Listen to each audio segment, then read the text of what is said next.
So if dad is making 60% and he's the paying parent, he pays 60% of that amount.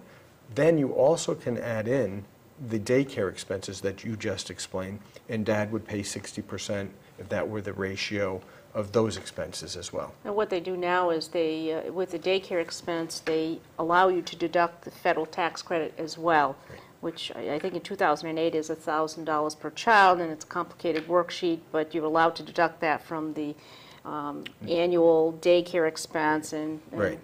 reduce it to a monthly amount. But what David's talking about is called an income shared model.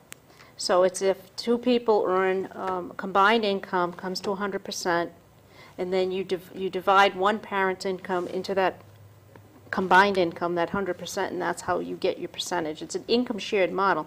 So if dad is earning 60% of the total monthly income, then he would be paying 60% of the guideline. Guidelines are implemented through the state. So we periodically, I think the law says they have to change Or review every so many years.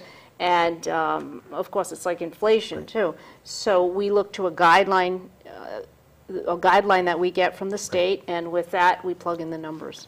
What happens when the parent who's receiving the check from, say, dad in this case, it's suspected that mom isn't actually using it for the best interest of the child, shall we say? Then what happens? That's a complaint that Jackie and I probably hear 9 out of 10 times if we hear a child support complaint that's not related to I'm paying too much. And money is fungible. So you can't track the $20 a day that you might pay in child support that the mom uses to go to the bar with. That's the big complaint I used to get, versus the $20 she might have made working that day or hour or whatever it might be. It's not something that the court's even going to consider as an issue unless there's neglect of the child, which is a different issue in and of itself. But the money part of it, they're not going to sit and try to make a person account for use of the money. The way I always explain it is it's there for the benefit of the child. So if mom or the custodial parent gets a weekly child support amount, if she uses that to make a car payment, then that's fine because the child needs a car to be driven to locations. If she's paying a mortgage If she's with paying it, a mortgage, she's paying for a roof over the child's head. So that ultimately is for the benefit of the child. Right. Well, mom is much healthier if she goes to a spa also. And I assume that you can't really track that. However, if at the same time that one is making the payment and the child doesn't have a new pair of shoes as was expected, I assume that at some point that must reach critical mass, must reach some level where it comes to a lawyer's attention. Well, that's a complaint that we hear all the time. The child has no pants, holes in their shoes, holes in their clothes. What can I do? What can I do? If you want to go down that road and you think you have enough evidence to show, or the lawyer recommends that you have enough evidence to go forward to seek a modification, then good luck. Very rare. Very rare. That a court would consider modification based on the use of the money. Interesting. If Good you point. can show Okay.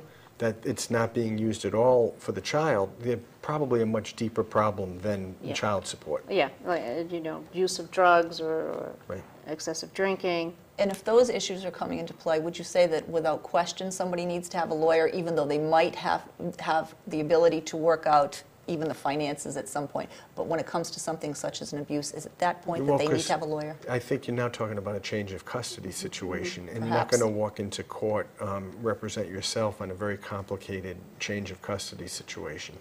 Yeah, absolutely. If there's any abuse that's indicated, first of all, if the school knows about it, or physician, nurse, social worker, they're mandated reporters. That means they absolutely have to report any incident of abuse to the state, Child Welfare Department, or DCYF, DSS in Massachusetts. And that's how the case begins.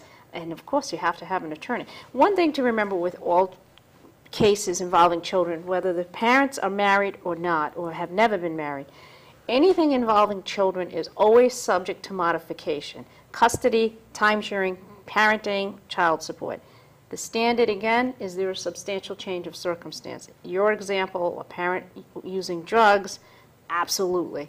That warrants a modification. And for custody, the the simple growth and change over years, aging, child goes from 2 to 12, might be needs grounds change. for a change of custody, or at least placement, because the needs of the child may change.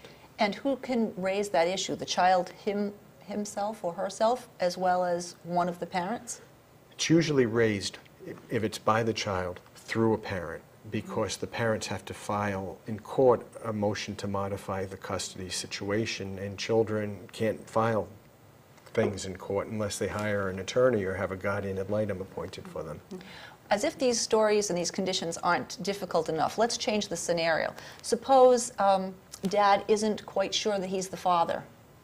That certainly muddies the waters. What happens? You have something that's called a, The question I have for her Paternity? is, Yeah. is she It's paternity, is she yeah. talking Paternity. about a child born of the marriage or between two people who aren't married? Well, okay, take both scenarios. You take one, I'll take okay, if a parent is born during a marriage. a child. A child I'm is born. sorry, a parent is born. Okay, excuse me, too much water. If a child is born during a marriage or within 300 days of the parties separating, we have state law that says that the husband is deemed to be the father of that child. Okay? Okay. So he's the father. That's the law. Even It's a if presumption. it's a presumption that the husband is the father of that child. Now, if they go and get a divorce 10 years later, and dad now says, well, I want a paternity test because this is not my child, it's not going to work. You can get the paternity test, you can disprove paternity, but you're also going to have to deal with a judge who is going to say, well, how can you now say after 10 years, I'm not going to be your father? Right. Okay, because again, what's in the best interest of the child? Right, you're not going to take a child who you've raised as a child for 12 or 10 years or whatever it is, and now come into court and have a judge say, yeah, show me the DNA, I'll let you out of your obligations. It's not going to happen. If you're not married, and there's a question of paternity, then before custody, support, or any other orders can be entered, you can ask for testing. The state will send out blood work and have testing done. And if you're not the father, then you're not going to be held responsible as the father. Now, here's an interesting opposite side of that whole thing. What about the father who's raising a child during a marriage for years, and the mother now says, well, by the way, he's not the father in the divorce action.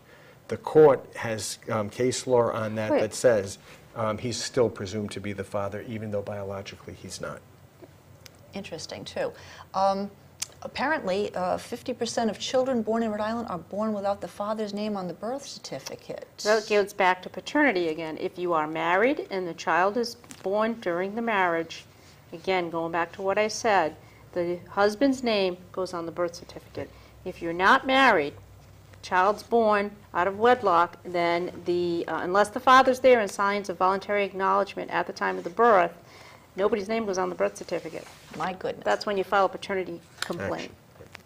It's interesting to know that where the focus clearly is. I think as we are wrapping up this segment, we're going to tackle a different issue next week, which will be the legal matters associated with weddings, prenups, rings, and the breach of contracts. We thank you for tuning in to Legal Matters. Once again, we thank our attorneys, Jackie Grasso and David Bazar. Your questions, we invite them at legalmatters@fullchanneltv.net. Our discussion of legal matters is going to continue, and I think we probably will have a few more questions that we may need to follow up on at the end of, or at the beginning of next segment. Also, what about who gets custody when parents are going to become gay? That's an interesting topic. Yep. We will We'll have have a to lot That could to be talk a whole about. show. That could be a topic later on.